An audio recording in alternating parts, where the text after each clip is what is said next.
Ce garçon juif a converti plus de 6000 personnes à l'islam. C'est l'histoire de Jad, cette histoire vraie d'un Français issu d'une famille juive. Il vivait dans un appartement et dans son immeuble, il y avait une épicerie au rez-de-chaussée. Les parents de Jad l'envoyaient souvent dans cette épicerie pour faire quelques courses et à chaque fois, il cachait dans sa poche une tablette de chocolat. Le gérant de l'épicerie était d'origine turque. Il s'appelait Ibrahim et il connaissait Jad depuis sa naissance. Il était au courant que le petit garçon volait du chocolat à chaque fois. Mais il restait silencieux et était toujours souriant. Un jour, Jad a fait ses courses à l'épicerie, mais cette fois il a oublié de voler du chocolat. Ibrahim lui a alors dit « Attends, tu as oublié de voler du chocolat aujourd'hui ?» Jad s'est alors senti coupable et il demanda « Est-ce que vous allez me dénoncer à la police et le dire à mes parents ?» Ibrahim lui répondit « Non, mais à une condition. Tu ne me voleras plus et ne voleras plus personne à partir d'aujourd'hui. » Jad accepta et Ibrahim, à chaque fois qu'il le voyait, lui offrait gratuitement des chocolats. Depuis ce jour, un lien s'est créé entre les deux. Et au fil des années, Jad a grandi et est alors devenu un jeune homme. Lorsqu'il avait des soucis, il ne se confiait pas à ses parents ou à ses amis, mais à Ibrahim, car il était devenu comme son oncle.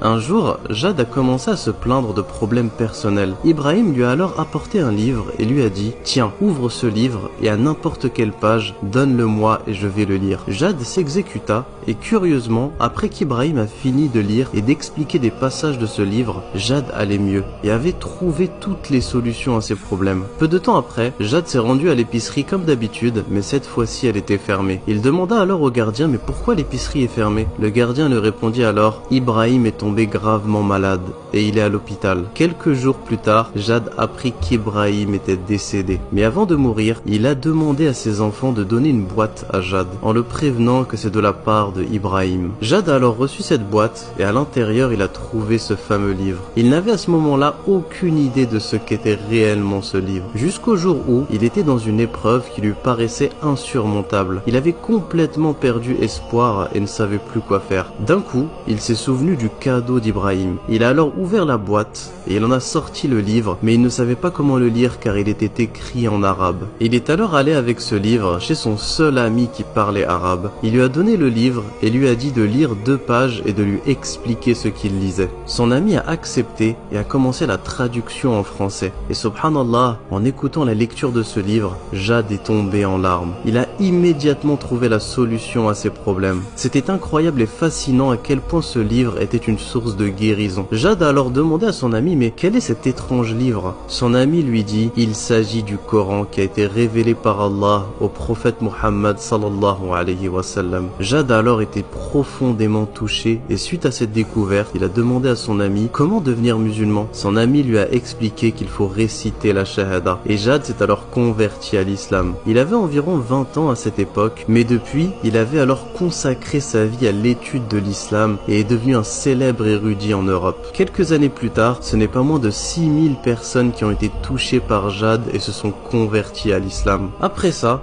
il a alors décidé d'aller en Afrique et s'est fait appeler Jadullah al-Qur'ani. Il y est resté 10 ans et là-bas, son passage a encore une fois, avec la permission d'Allah, amené des milliers de personnes à l'islam. Et lorsqu'on lui a posé la question « Pourquoi avez-vous quitté la France pour aller en Afrique ?» Jadullah répondit en souriant « C'est l'oncle Ibrahim qui l'a voulu ainsi. » Il a sorti le livre qu'Ibrahim lui avait laissé, a ouvert la première page et là, il y avait la carte de l'Afrique dessinée au crayon. Et juste en dessous se trouvait un texte qui disait « Invite au chemin d'Allah avec la sagesse et le bon conseil, signé oncle Ibrahim. » En 2003, à 55 ans, Jadullah est mort d'une maladie. Et subhanallah, la dernière personne qui s'est convertie à l'islam a été sa propre mère. Elle a embrassé l'islam alors que son fils était mourant à l'hôpital. Elle avait 72 ans à ce moment et quand on lui posa la question, elle répondit « Depuis que Jad s'est converti, j'ai déclaré la guerre contre Ibrahim pour que mon fils revienne au judaïsme. Toutes ces années, j'étais sur le point de devenir folle et je me posais la question comment Ibrahim, cet épicier turc ignorant, avait réussi à convertir mon fils, alors que moi, la juive française qui suis professeur en sociologie à l'université, je n'ai même pas su préserver sa religion. Pourtant, je passais bien plus de temps avec Jad que Ibrahim. Mais lorsque j'ai vu mon fils mourant, je lui disais retourne au judaïsme et lui n'arrêtait pas de me répondre La ilaha illallah Muhammadan Rasulullah. J'atteste qu'il n'y a pas de divinité à part Allah et que Muhammad est son messager. Son regard était tellement doux et sa conviction tellement forte que je me suis rendu compte alors que le secret n'était pas chez Ibrahim, mais dans ce livre. Elle prit alors le Coran dans sa main et souria. Cette magnifique histoire nous montre encore une fois que notre bon comportement peut être la cause qu'une personne soit guidée par Allah. Qu'Allah nous accorde le bon comportement et assalamu alaikum wa rahmatullah.